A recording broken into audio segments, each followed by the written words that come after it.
सावधान। श्री अरहंत सदा मंगलमय, मुक्ति मार्ग का करें प्रकाश मंगलमय। श्री सिद्ध प्रभु जो निज स्वरूप में करें विलास, शुद्धात्म के मंगल साधक साधु पुरुष की सदा शरण हो। धन्य घड़ी वह धन्य दिवस जब मंगलमय मंगलाचरण हो। धन्य घड़ी वह धन्य दिवस जब मंगलमय मंगलाचरण हो। त्वयि सति परमात्मन मातृसान मोह मुग्धान, कथम तनुव सत्वान बुद्ध के सान्य से हम। सुगत मगधरं वा वागधीशं शिवं वा, जित भवमभिवन्दे भासुरं श्रीजिनं वा। रम्योणजिणं वीरम् अनन्तवर्णानदंसनशावं, वोचामिणीयं सारं केवलिशुद्ध केवलीभणिदम्।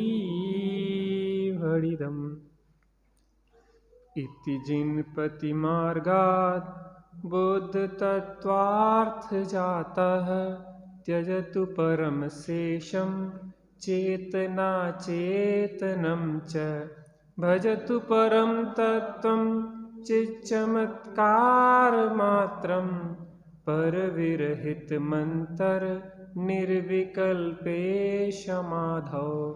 जिनवर कथित सन मार्ग से तत्वार्थ को पहचान कर, पर रूप चेतन अचेतन को पूर्णतः परित्याग कर। हे भव्यजन नित्य ही भजो तुम निर्विकल्प समाधि में, निज रूप ज्ञानानंदमय चित्त चमत्कारी आत्म को। जिनवर कथित सम्यक मार्ग से तत्वार्थों को सम्यक रीति से पहचाने, जो पर अचेतन द्रव्य है या पर चेतन है, उनसे पूर्णता एकत्व की दृष्टि को छोड़कर, हे भव्यजनों, अब तुम अपने उस चैतन्य चमत्कार मात्र शुद्धात्मा में स्थिर होकर निर्विकल्प समाधि में स्थिर हो जाओ, जिससे तुम्हें अतीन्द्रिय आनंद की, अतीन्द्रिय आत्मिक सुख की प्राप्ति होगी। यहाँ पे आचार्य देव का यह मंतव्य है। अपनी चर्चा स्वामी जी के प्रवचनों के माध्यम से यहाँ पे चल रही है।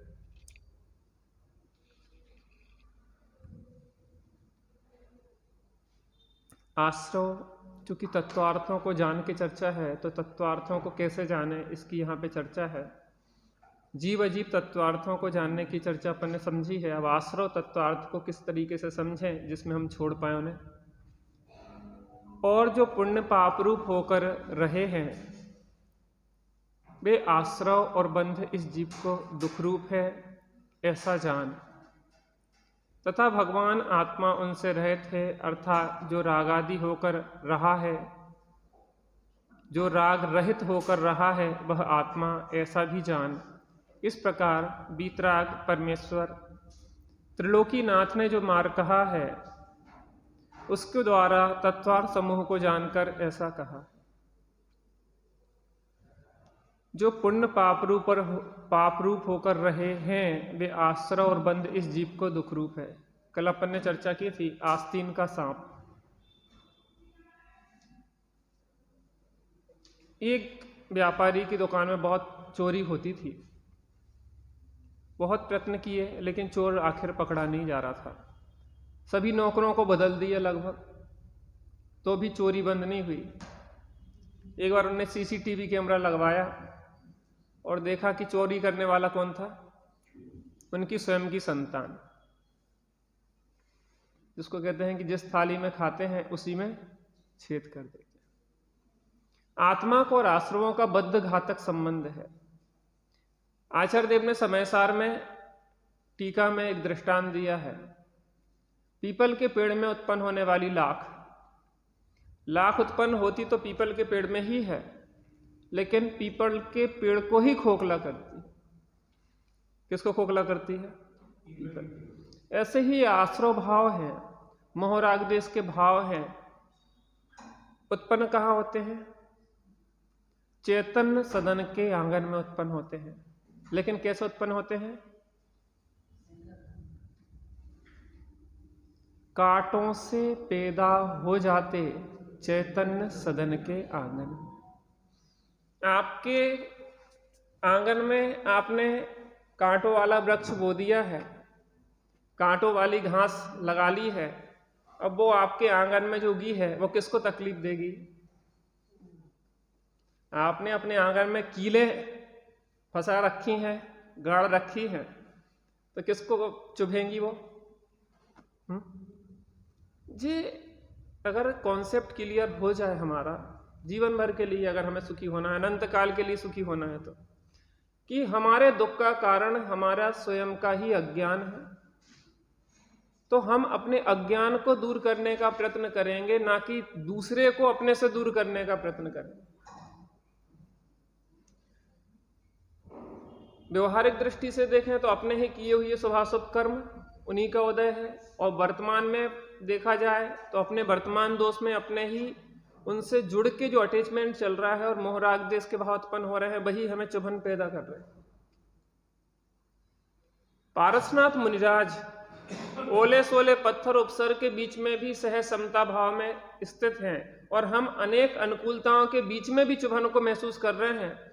उनके शरीर पे चुभन थी लेकिन आत्मा में चुभन नहीं थी, और हमारे शरीर में अनुकूलता है लेकिन आत्मा में चुभन है। बात समझ में आती कि नहीं आती? समस्या अंदर है। बार बार कभी भी अगर हमारे अंदर क्रोध आदि उत्पन्न हो और कहीं दूसरे पे लक्ष्य जाए, तो ये विचार करो कि अजीब तत्व तो ये है, ये तो आश्रव है। वो आश्रव का भाव अंदर उत्पन्न हो रहा है, अर्थात छोड़ना अंदर है। पर लोगों को त्याग नहीं करना, पर द्रव्य का त्याग नहीं करना है, पर के लक्ष्य से अपने में उत्पन्न वो मोहराग देश को छोड़ना है, और वही तकलीफ है, असली पीड़ा रोग वही है हमारा। बात समझ में आती? यहां इस चीज को बता रहे हैं,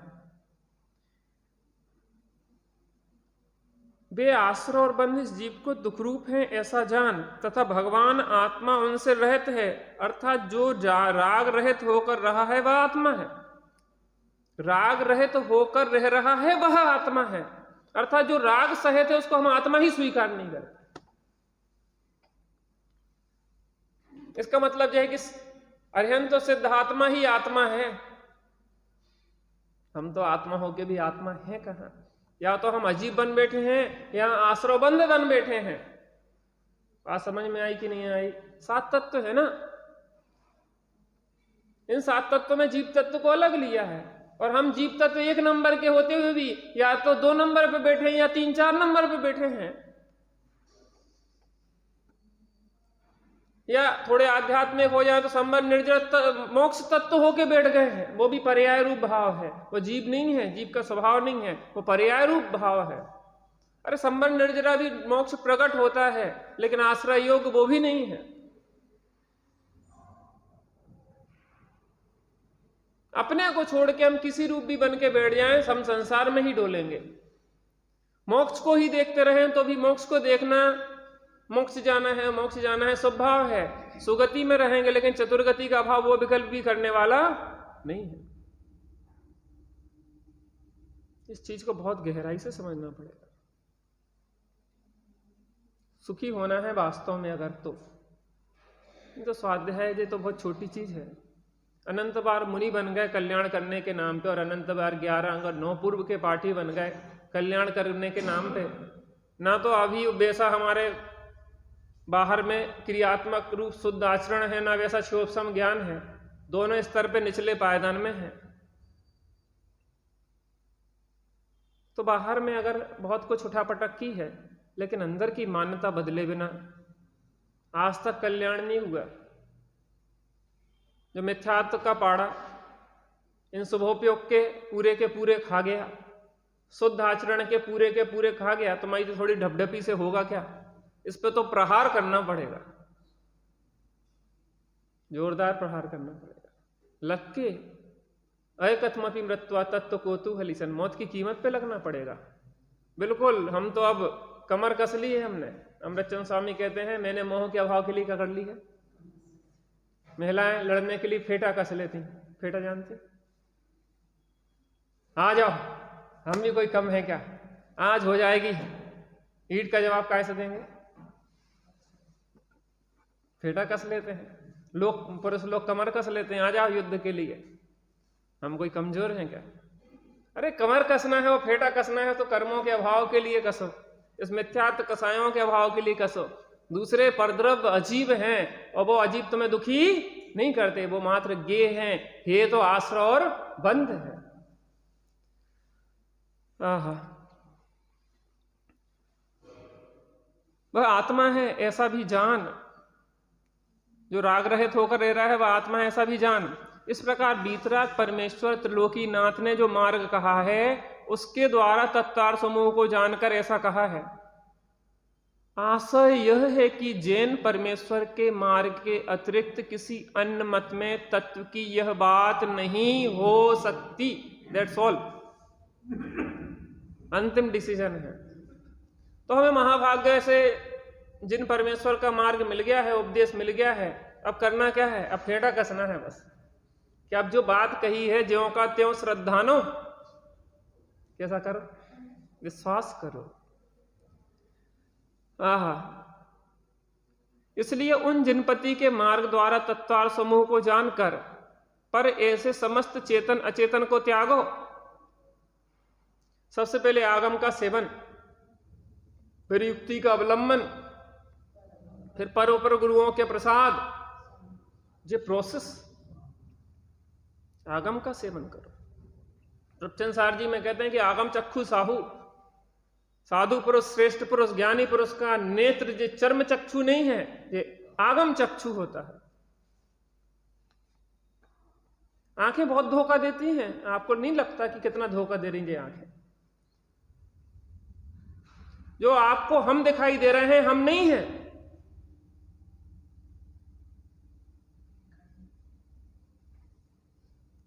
जिसको आपने हम मान दिया, हमें मान लिया है, वो हम नहीं है। आपकी आंखें धोखा दे रही हैं, आपके कान धोखा दे रहे हैं। जो भाषा वर्गणा रूप शब्द आपको लग रहे हैं कि हम बोलने वाले हैं, ये हम बोलने वाले नहीं है, ये पुद्गल की वर्गणाएं हैं। जो सुगंध और दुर्गंध दिखाई देती हैं वो चेतन नहीं है, वो अचेतन है। स्पर्शन इंद्रिय से जो विषय हम ग्रहण करते हैं वो चेतन नहीं है, अचेतन विषय ग्रहण करते हैं। रसना से जो स्वाद लेते हैं वो चेतन नहीं है, वो अचेतन है, जड़ है। इंद्रियां कितना धोखा देती है आप विचार तो करो। और इंद्रिय ज्ञान को जो ज्ञान समझ बैठता है वो धोखे में है कि समझदारी में है? जैन जी, इंद्रियां धोखा दे रही हैं, हमें भ्रमित कर रही हैं। इसलिए आगम चक्षु से देखो। सुसमाधि अर्चन मित्रता कलह एवं वंचना हम करें किसके साथ किसकी हैं सभी जब आत्मा। कौन अपना कौन पर आया? हम दो और हमारे दो कहां हो गए? सब आत्माएं हैं तो अनंत आत्माएं हम हमारी एक जाति की हैं। इनमें क्या भेद करना? क्या अपना क्या पराया? किससे राग, किससे कलुषता, किससे द्वेष, वैर। थोड़ी अपन आगम दृष्टि से देखें, आगम की आंखें खोलें, इनसे नहीं देखो भगवान क्या कह रहे हैं, आचार्य देव क्या कह रहे हैं, इस दृष्टि से देखो हर चीज को।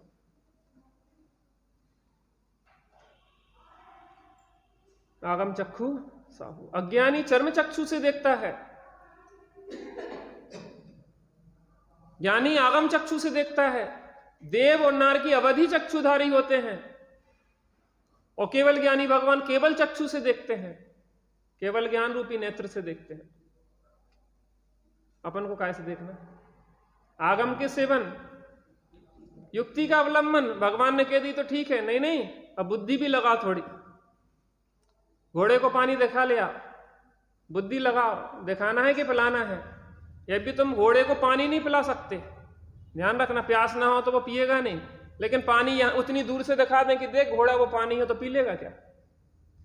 तुम्हारा काम है नदी में ले जाके दिखाना, ना कि 50 मीटर दूर से दिखाना। कहां से दिखाना?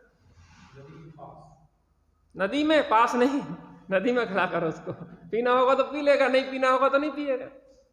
युक्ति लगाओ, कौन प्रबल युक्ति है, कौन निर्बल युक्ति है। और प्रमाण नयाभ्याम युक्ति, प्रमाण और नय के द्वारा वस्तु तत्व का निर्णय करो, मनमानी तरीके से नहीं, जिनमानी से। पर गुरुओं के प्रसाद अपन जहां आगमार्थ की चर्चा करते ना, जो विशेष अपन इतनी चर्चा करते ना, मूल ग्रंथ के अलावा भी अपन जो चर्चा करते वो आगमार्थ है। और ज्ञानियों ने क्या कहा है इस विषय में? यही अकेले आचार्य कर रहे कि आगम में भी कहीं इसका वर्णन है कि नहीं है। अपनी बात की पुष्टि के लिए, अपनी बात पे वजन देने के लिए हम कहते हैं कि इस जगह भी कहा है, इन ज्ञानी ने भी कहा है, इनने भी यही बात कही है, इनने भी यही बात कही है। तो हमारा क्या होता है? पुष्ट होता है तत्व ज्ञान, अकाट्ट हो जाती है श्रद्धा की अब वो डिगने वाली नहीं है। अकेले एक आचार्य नहीं कह रहे, अनादिकाल से जितने ज्ञानी हैं उन सबका एक ही मत है। अनंत ज्ञानियों का कैसा मत होता है? एक। और एक मत अज्ञानी कितने मत होते हैं? अनंत होते हैं। क्षण क्षण में गिरगिट की तरह रंग बदलता है। कभी कहता है हम मर जाएंगे, कभी कहता है बच्चा जिंदा रहेगा तो हम ही रहेंगे, कभी कहता है नाम रहेगा तो हम ही रहेंगे। कुछ भरोसा है, कोई ठिकाना है? तो सबसे पहले आगम का सेवन, फिर युक्ति का अवलंबन, फिर पर अपर गुरुओं के प्रसाद, और फिर स्वानुभव। स्वानुभव से पक्का हो जाता है। आत्मा परोक्ष होते हुए भी स्वानुभव प्रत्यक्ष है। परोक्ष इसलिए है कि प्रदेश प्रत्यक्ष नहीं है केवली की तरह, लेकिन प्रत्यक्ष इसलिए है क्योंकि स्वानुभव से प्रत्यक्ष है। स्वानुभव से सब भ्रम मिट जाते हैं। हाथी की अनंत काल तक चर्चा करो तो भी कहीं ना कहीं संशय बना रहेगा, और एक बार देख लो हाथी को, सब संशय मिट जाएंगे। अनुभूति के बिना संशय मिटते नहीं।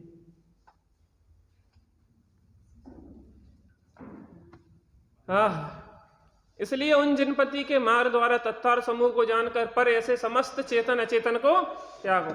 अब थोड़ा सा अलर्ट हो जाओ, जो बात आने वाली है वो थोड़ा सा आप कंफ्यूज्ड ना हो, इसको समझे। देखो यहां कहते हैं कि स्त्री पुत्र का आत्मा परचेतन है और देवसाद गुरु का आत्मा भी परचेतन है, अतः उनको दृष्टि में से त्यागो, अर्थात वे मेरे नहीं है ऐसा जानकर उनको दृष्टि में से छोड़ो। अब थोड़ा सा अलर्ट होने की जरूरत है। देवसाद गुरु पे बात आ गई है। पता स्वानुभव में अंतिम बाधा क्या है?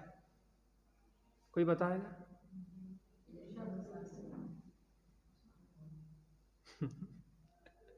लड़की के लिए ससुराल जाने में अंतिम बाधा कौन है? माता पिता। सबसे ज्यादा बाधा। आप गर्दन हिला रहे, कुछ विशेष आपका और ओपिनियन है क्या? कुछ और कहना चाह रहे? माता पिता बाधा नहीं है सबसे अंतिम है?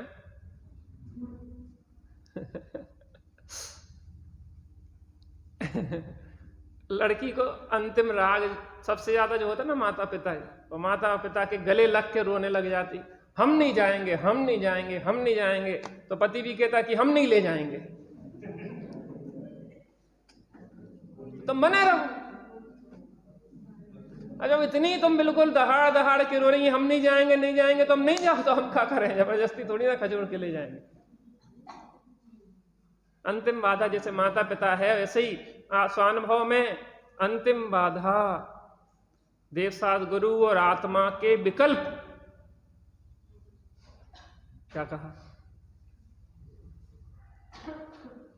आत्मा संबंधी वो तत्व विचार, वो देवसाद गुरु का विकल्प, और अंतिम वो तत्व विचार, 7 तत्वों का भी अंतिम विकल्प जिस क्षण तक रहेगा, निर्विकल्प समाधि नहीं होगी।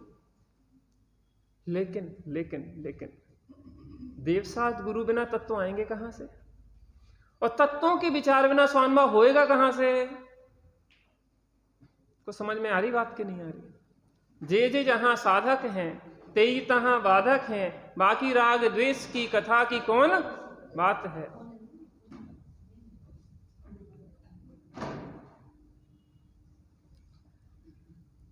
क्या कहा? जे जे जहां साधक हैं तेई तहां बाधक हैं, बाकी राग द्वेष की कथा की कौन बात है। किसी व्यक्ति को नदी पार करने में अंतिम बाधा कौन सी है?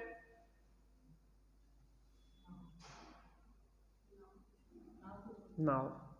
नाव का राग बना रहा तो इस नाव ने कितना उपकार किया है। ये नाव यहां तक लाई है, कितने मीलों की यात्रा तय करके जो नाव लाई है यहां तक।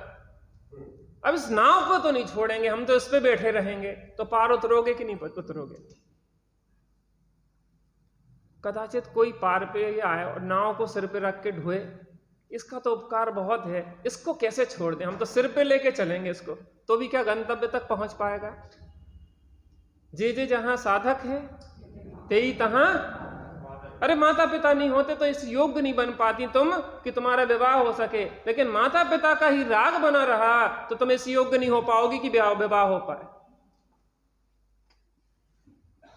बात समझ में आती है? यहां पे इस कटु सत्य को भी स्वीकार करना पड़ेगा, लेकिन इसके नाम पे व्यवहार का निषेध नहीं करने की बात है। लेकिन कहां स्वामी जी एक बात कहते थे कि हर जो वचन है जनागम का, वो ऊपर चढ़ने के लिए है, नीचे गिरने के लिए नहीं है। माता पिता को छोड़ के कन्या किसी के साथ भी भाग जाए, ये तो योग्य नहीं है। इससे अच्छे तो तू माता पिता के पास रहे। लेकिन जब माता पिता तेरा योग्य वर से विवाह कर रहे हैं, तब भी मां से चिपकी रहे, तो भी तेरे को अपने पति का घर मिलने वाला। देखो यहां कहते हैं कि स्त्री पुत्र का आत्मा परचेतन है और देवसाद गुरु का आत्मा भी परचेतन है, अतः उनको दृष्टि में से त्यागो, अर्थात वे मेरे नहीं हैं ऐसा जानकर उनको दृष्टि में से छोड़ो। इन रहस्यों को समझें। सामान्य रूप से स्वाध्याय करना अलग बात होती है, हम नियमित स्वाध्यायी हैं तो थोड़ा गहराई में जाने का प्रयास करें। आप ग्रंथ बहुत पढ़ते भी होंगे, लेकिन इन गुत्थियों को सुलझाना इतना आसान नहीं होता। इनके लिए थोड़ी मेहनत करना पड़ती है। प्रयास इसलिए करते हैं कि इन चीजों को अपन सुलझा पाए बैठ के, कि देवसाद गुरु का महत्व क्या है उसको भी समझें। लेकिन देवसाद गुरु में अटकने वाले को भी स्वानुभव होता। लेकिन स्त्री पुत्र में तो अपनापन रहे बिल्कुल। और मंदिर जाके का धरो, बच्चों को नहलाने में तो पूरी रुचि रहे, और अभिषेक में धर्म तो है ही नहीं है। अभिषेक करके क्या करने? वही कहा था पढ़ने में तो रात के 12, 1, 2 बज जाए, और यहाँ पे जिनमानी पढ़ने के लिए अरे ये तो इनमें धर्म थोड़ी ना है। तो खाता वही चलावे में धर्म है का? बच्चे को नहलावे में धर्म, उपचार से भी धर्म के अवसर नहीं है, वहां तो पाप ही है नरक निगोद के कारण। छल ग्रहण करने की इतनी बुरी आदत है। हम कहें स्वाध्याय में धर्म नहीं है, तो आप कहेंगे जी बहुत बढ़िया बता दे। पूजन में धर्म नहीं है तो बहुत अच्छी है, 2 घंटा बचे। और लोग दुकान 7 बजे से खोल लेते, हम स्वाध्याय के चक्कर में 11 बजे खोल लेते। अब भी हम क्या करेंगे? आंख मीड़ते हुए सीधे दुकान को ताला खोलेंगे, और सीधे सबसे पहले भगवान का स्पर्श नहीं, तालिए कहाँ है तुम्हारे चरण, सटर कहाँ है, गुल्लक माता, जिनवाणी माता नहीं, गुल्लक माता। और जो नोट आए बोनी का नोट, उसको क्या करो? गजब है लक्ष्मी देवी, धन्य है आपकी कृपा, वो चलेगा फिर। उलझाव के बहुत अवसर है भाई सब, और व्यक्ति की आदत है नीचे गिरने की, क्योंकि काम भोग बंधन की कथा तो श्रुत परिचित और अनुभूत है, तो वहां तो बड़ा रस पड़ा ही है। ऊपर ऊपर से स्वाध्याय करने भी आ जाएंगे तो एक लोग धर्मात्मा समझते हैं, धर्मात्मा समझते हैं, धर्मात्मा समझते हैं तो कम से कम लोक में भी रेपुटेशन तो होती है ना। एक बार हम मेरठ गए तीर गरान मंदिर में 10 लक्षण में स्वाध्याय के लिए, तो एक सज्जन मिले, हम LIC का काम करते थे वो, तो वो कहने लगे कि भाई साहब मुमुक्ष मंडल से पता क्यों जुड़े थे, क्योंकि हमें बीमा की पॉलिसी खरीद लें लोग, क्योंकि धर्मात्मा आदमी है तो हमारी पॉलिसी बिक जाएंगे। शुरू में तो यही अभिप्राय था, और जब लेकिन तत्व ज्ञान से जुड़ गए सब जे लगा कि वो तो कूड़ा करकट है, असली निधि तो यही। तो देवसाद गुरु को छोड़ने के लिए तो पड़े ही हम अज्ञानी लोग, जैसे तैसे तो खचोर खचोर के मंदिर ले आए थे, और आपने और अच्छी बता दी मंदिर में धर्म नहीं है, देवसाद गुरु के चरण छूबे में कछु नहीं रखो, तो अब तो क्या करेंगे, गरीब बैठेंगे या दुकान खोलेंगे। ऐसी बात नहीं है। अगर देवसाद गुरु पर अचेतन है, पर चेतन है, तो स्त्री पुत्र कुटुंब पहले छूटेगा कि देवसाद गुरु पहले छूटेंगे, आप जो बताइए। वही खाते पहले छूटेंगे कि जिनवाणी पहले छूटेगी? जिनवाणी छूट जाओ वही खाते में लग जाएंगे तो उल्टे गए।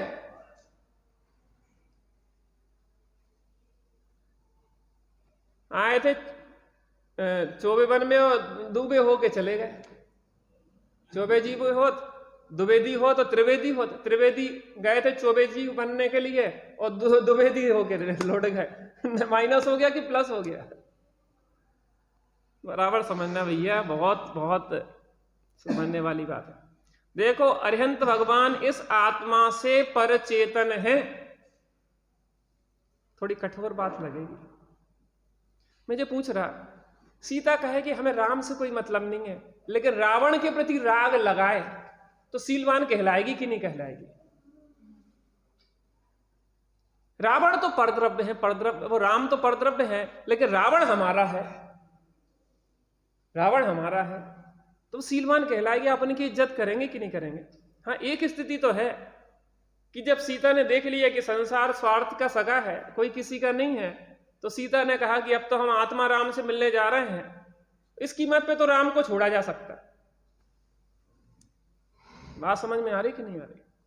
इस कीमत पे तो राम को छोड़ा जा सकता कि रावण के लिए पास जाने के लिए राम को छोड़ दे। ये तो कुशीलवान की बात है। सीता माता को इसलिए याद करते कि राम को तब तक नहीं छोड़ा जब तक कि आत्मा राम में प्रगाढ़ लीनता नहीं हो गई। व्यवहार तब तक उस पदवी तक उपादेय है जब तक कि परम पद को प्राप्त नहीं हो जाता। निचले पद में रहने वालों को प्रयोजन बांधे यथा पदवी। अब दूसरी सीढ़ी पे पैर रखा नहीं और पहली सीढ़ी क्या है, ये, और दोनों पांव उठा लिए तो क्या होगा? पछाड़ खा के नीचे गिरेंगे कि ऊपर चढ़ेंगे? अरे तीसरी सीढ़ी पे पांव रखा जाएगा तो दूसरी सीढ़ी से पांव हट जाएगा। कहने की जरूरत क्या है? ट्रेन में चढ़ोगे तो प्लेटफॉर्म छूट जाएगा। फ्लाइट में कितने लोग बैठे यहां पे? हम तो नहीं बैठे, अधिकतर लोग बैठे हैं। अच्छा जी बताओ, एक रनवे होता है ना, रनवे जिसपे पहले वो दौड़ती है, फ्लाइट दौड़ती है, लेकिन दौड़ती ही रहे तो वो फ्लाइट रहेगी कि बस हो जाएगी? रोडवेज की बस, एयर बस नहीं कहलाएगी, वो रोडवेज की बस कहलाएगी अगर वो रनवे पे दौड़ती रहे। आजकल हाईवे पे उतारने लगे ना फ्लाइट वगैरह, तो वो हाईवे पे दौड़ती रहे तो वो रोडवेज की बस हो जाएगी, ना कि एयर बस कहलाएगी। एयर बस की तो जो विशेषता है कि वो रनवे पे दौड़ते दौड़ते दौड़ते आकाश में उड़ जाती है, तो एयर बस कहलाती है। लेकिन मैं ये कह रहा कि अपनी सही गति जिस सीमा पे उड़ा जाता है उस सीमा की उड़ान को न पकड़े बिना ही वो अगर रनवे को छोड़ने लग जाए तो वो एक्सीडेंट होगा कि वो ऊपर उड़ेगी? हम इतने प्रगाढ़ लीन हो जाएं अपने स्वरूप में कि देवसाद गुरु का विकल्प ही ना आए। लेकिन उसके पहले देवसाद गुरु की भक्ति, उपासना, तत्वों का विचार, भेद रूप से आत्मा का विचार नहीं आएगा क्या? उसके बिना स्वानुभव हो जाएगा? वो क्या उसी में लगे रहने वाले को स्वानुभव हो जाएगा? श्रवण नाम के हो, अब काम भी करना है, टाइम से आओ, 9:30 का टाइम है। तो यहां कह रहे हैं कि देखो अरहंत भगवान इस आत्मा से परचेतन है, सिद्ध भगवान इस आत्मा से परचेतन है। अरे पांचों परमेष्टि इस आत्मा से परचेतन है। अब देखो स्वामी जी का जीवन, लोग कहते थे स्वामी जी तो बताओ कैसी बातें कर रहे, लोग स्वच्छंद हो जाएंगे, लेकिन स्वच्छंद उनका जीवन देखो ना आप, उनका जीवन कितना पवित्र था। आप सोचो कितना साधर्मियों के प्रति वात्सल्य था। वो कहते थे कि जो रात्रि में पानी पीता है वो समय सार सुनने लायक नहीं है। उनके अंदर कितनी उच्चता थी, चरणानियोग की भी कितने उनके अंदर महत्व था।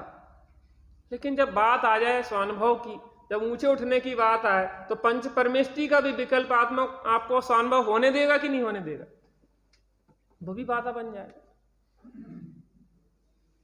जीवन से चरणानियोग बोलते थे वो, कैसे बोलते थे? अगर एक फूल भी छोटा सा नीम का कोई या किसी वृक्ष का, तो वहां से निकलते नहीं थे, अरे इनमें जीव हैं।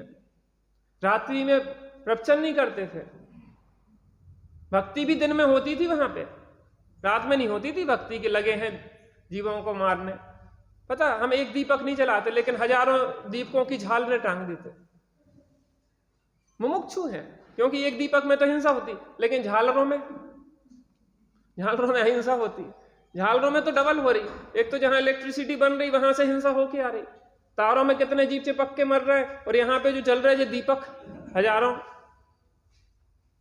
एक का निषेध करें और हजारों जलाएं, तो ये तो रूढ़ी हो गई कि वास्तव वैज्ञानिकता हो। आप बताइए, तो संतुलित जीवन होना चाहिए ना, कि एक कपड़ा तो हम अच्छा महंगा पहन ले और एक फट्टा का पजामा लगा लें और शर्ट पहन ले जापानी। जीवन बैलेंस होना चाहिए, वाणी और जीवन में संतुलन होना चाहिए।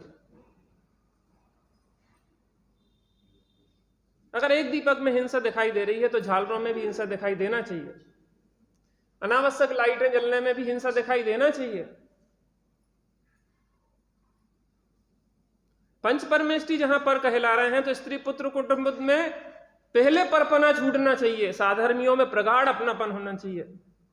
श्रीमद जी कहते थे साधर्मी हमारे प्राण हैं, तुम्हारे बिना हम जिंदा नहीं रहेंगे। जिसके साधर्मियों में अपनापन नहीं है, उसे आत्मा में अपनापन कैसे आएगा? जिसको देवसाद गुरु में अपनापन नहीं है, उसे आत्मा में अपनापन कैसे आएगा? जिसे पंच परमेष्टि की भक्ति नहीं है, भेद भक्ति नहीं है, उसे अभेद भक्ति कैसे होगी? लेकिन भेद भक्ति में ही अटकने वाले को भी अभेद भक्ति होने वाली नहीं है। अटकाव का निषेध है, भक्ति का निषेध नहीं है। व्यवहार की हेयता का मतलब यह नहीं है कि आप पूजन पाठ व्रत उपवास छोड़ दो। व्यवहार की हेयता का मतलब यह है कि आश्रव भाव में उपाधि बुद्धि छोड़ दो। बस बराबर समझ में आती कि नहीं? आपको लगता हो कि एक दिन पुण्य करते करते धर्म हो जाएगा, जो मिथ्यात्व है, क्योंकि आपने आश्रव को संबर रूप मान लिया है, आश्रव ने संबर का स्थान ले लिया है। ये तो तात्विक भूल हो गई। और भूलें तो चल जाए, लेकिन तात्विक भूल देवसाद गुरु के बारे में भूल कैसे चल जाएगी? व्यवहार में भगवान मेरी नैया तुम पार लगा देना, व्यवहार भक्ति है, कोई दिक्कत नहीं, लेकिन ऐसे ही मान ले कि भगवान पार लगा देंगे तो ये मिथ्यात्व हो जाएगा।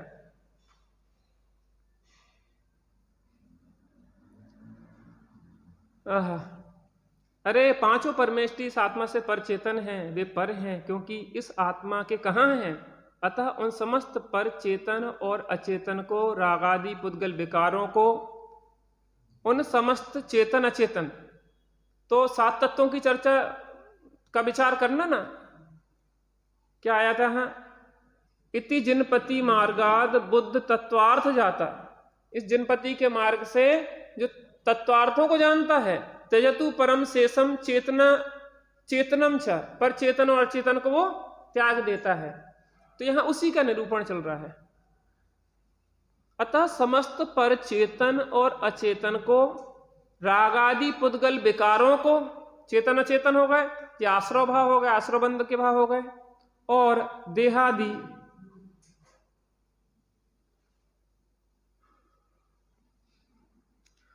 पुद्गलों को दृष्टि में से त्यागो। आप एक एक देखो, हम शब्दों को गहराई से समझने का प्रयास करें। बाहर में छोड़ने की व्यवस्था नहीं है भाई। चक्रवर्ती ने 6 खंडक छोड़े, ये उपचार की बात है। किसने तुझसे कहा कि तू कंचन महल अठारी छोड़ दे? जो है जहां वहीं रहने दे, उनसे दृष्टि। आप धर्मशाला को छोड़ के आते हैं तो धर्मशाला को धक्का देते हैं कि धर्मशाला में से अपनापन की दृष्टि छोड़ के रहते हैं? देखो, छोड़ के आओ या रहो, दोनों में रहते हुए भी दृष्टि में अपनापन है कि नहीं है? इसका मतलब ये थोड़ी ना है कि गृहस्थी में बने रहो, हम कहते हैं हमारा कल्याण यही हो जाएगा। व्यवहारिक रीति से जिन पे स्वामित्व है उनका त्याग करने का भी उपदेश है चरणान योग में। लेकिन परमार्थिक दृष्टि से देखा जाए तो परमार्थ से तो दृष्टि में जहां पे तुमने अपनापन जमा रखा है वहां से हटाना है। अरे कोई परद्रव्य शरीर हम में घुस गया क्या? परिवार कुटुंब हम में घुस गए क्या? घर मकान हम में घुस गए क्या? मुनिराज भी देह को छोड़ सकते हैं क्या? यहां पर ब्रह्मल्लारी देव लिखते हैं कि देह मात्र है परिग्रह जिनका। इसका मतलब वो कह रहे हैं कि देह तो हम भी नहीं छोड़ पाते, तुम क्या छोड़ोगे? अरे हम तो छोड़ो, तीर्थंकर परमात्मा भी देह छोड़ने में सक्षम नहीं है, क्योंकि परद्रव्य का परमन एक दूसरा द्रव्य नहीं कर सकता जब तक एग्रीमेंट है। 1 कोटि पूर्व का एग्रीमेंट अगर देह के साथ है, तुम भले बीतरागी हो जाओ, 8 बार अंतर मुहूर्त में अगर केवल ज्ञान हो गया और 1 कोटि पूर्व रहना है तो उस शरीर में रहना पड़ेगा, आप इसको छोड़ नहीं सकते। तो फिर करना क्या है? यहां देखो, दृष्टि से त्यागो। कठिन तो नहीं लगता ना आप लोगों को? और ऐसा तो नहीं लगता कि व्यर्थ की बातें हम विस्तार करे जा रहे हैं? मोटी मोटी बातों से मिथ्यात्व जाता नहीं है, थोड़ी गहराई में उतरना पड़ेगा हमें। बातें अगर ऊपर से निकल रही हैं तो अपने को ऊपर उठाओ तो बातें लेवल पे आ जाएंगी। हम लेवल तो बढ़ाए नहीं, और कहे कि वे तो ऊपर से निकल रहे। मनोज भैया अपने भैया को छोड़ आए, अपने कमर साहब को छोड़ आए, आ गए कि नहीं आ गए इंदौर से? यहां क्यों नहीं आए? व्यवहारिक रीति से भैया साधर्मी को धर्म मार्ग में लगाने की जिम्मेदारी फोन कर लिया करो कि आ जाओ, जग जाओ, चेतो चेतन निज में आओ। आहा भाई, जो तेरे में नहीं है उनकी दृष्टि छोड़ और जो तेरे में है वहां पे दृष्टि कर। That's all. तो तेरा है। रावण तो क्यों सीता की ओर दृष्टि कर रहा है? दुर्गति हो जाएगी तेरी। जैनेतर में आता है 1 लख पूत 1.25 लाख नाती, ता रावण घर दिया न वाथी। रावण, तुझे अगर अपनी दुर्दशा करनी है, तुझे अपने कुटुंब की दुर्दशा करनी है, तुझे 3 खंड के अधिपत्य का नाश करना है, तो तू सीता की ओर देख। ऐसे ही है चेतन, तुझे अपनी मुक्ति वधु के मिलन को नहीं करना है, तुझे अनंत संसार में भटकना है, तुझे 4 गति 84 लाख योनियों में भटकना है, तो तू इस जड़ अचेतन शरीर में अपनापन कुछ नहीं रखा भैया। जीवन खराब हो रहा। निर्ग्रंथता की भावना अब हो सफल मेरी श्रवण। जीवन इसी में सार्थक है। हम क्यों नए लोगों को जोड़ना चाहते हैं? क्योंकि उनकी समझ बहुत तेज होती है, वो जल्दी समझते हैं चीजों को, और उन्हें जरूरत है इसकी। संघर्ष का जीवन है आजकल। अगर ये तत्व ज्ञान नहीं होगा तो कभी घटना जो सुनाई देगी कि उनने आत्महत्या कर ली, उनने आत्महत्या कर ली, उनने आत्महत्या कर ली, और नहीं भी करे तो प्रतिक्षण भावमरण कर रहे हैं, हर क्षण आत्महत्या हो रही है, आत्मा का घात हो रहा है हर क्षण। हमें बचाना है, उन्हें बचाना। अभी तो समय हो गया, थोड़ा बैठते हैं।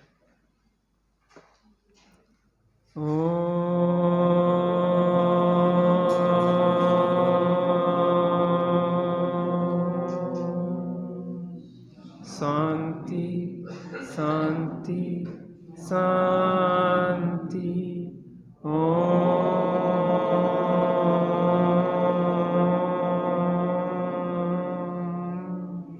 शांति शांति शांति।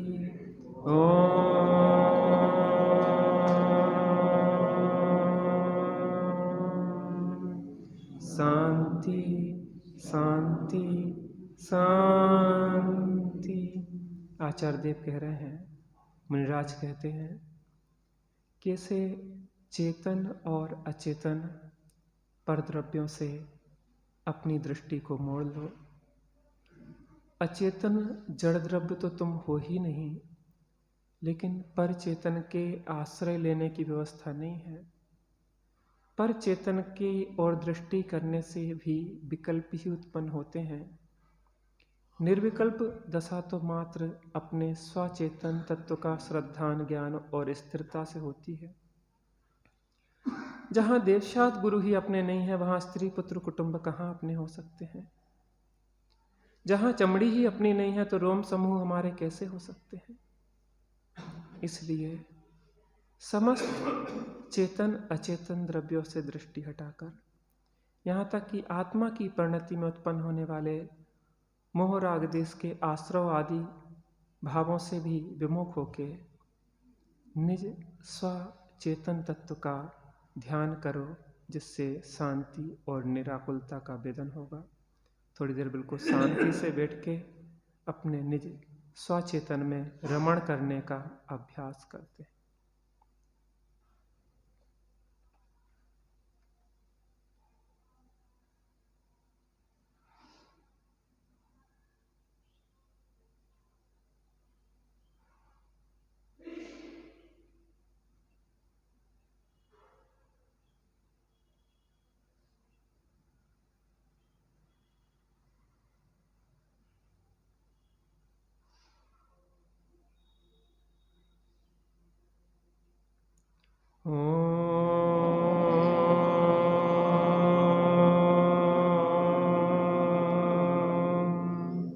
शांति शांति शांति।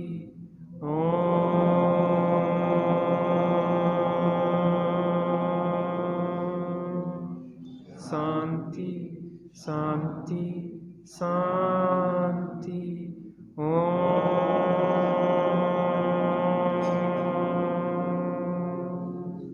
शांति शांति शांति। सहजानंदी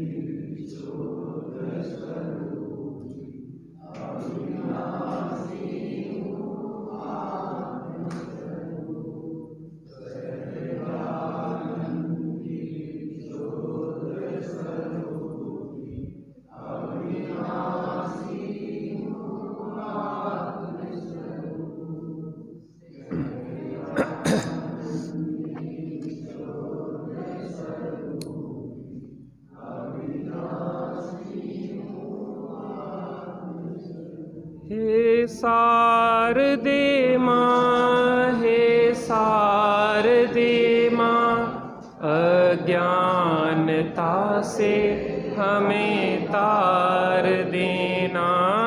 मुनियों ने समझी, गुणियों ने जानी, शास्त्रों की भाषा आगम की वाणी। हम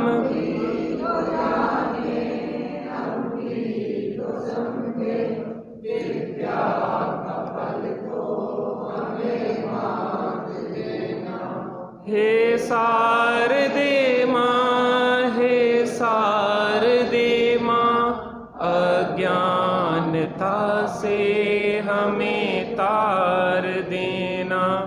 तू ज्ञानमयी में ज्ञान दे दे, रत्नत्रय का हमें दान दे दे। मन से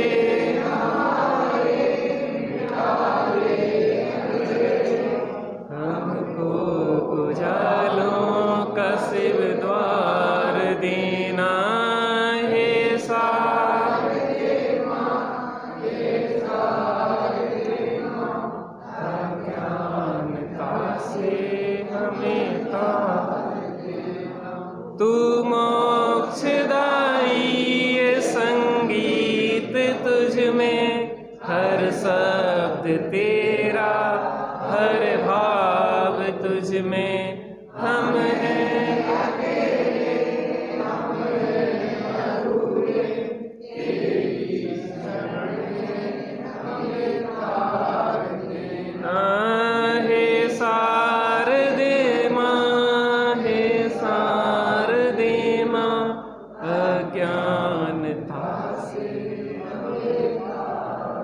जा वाणी के ज्ञान से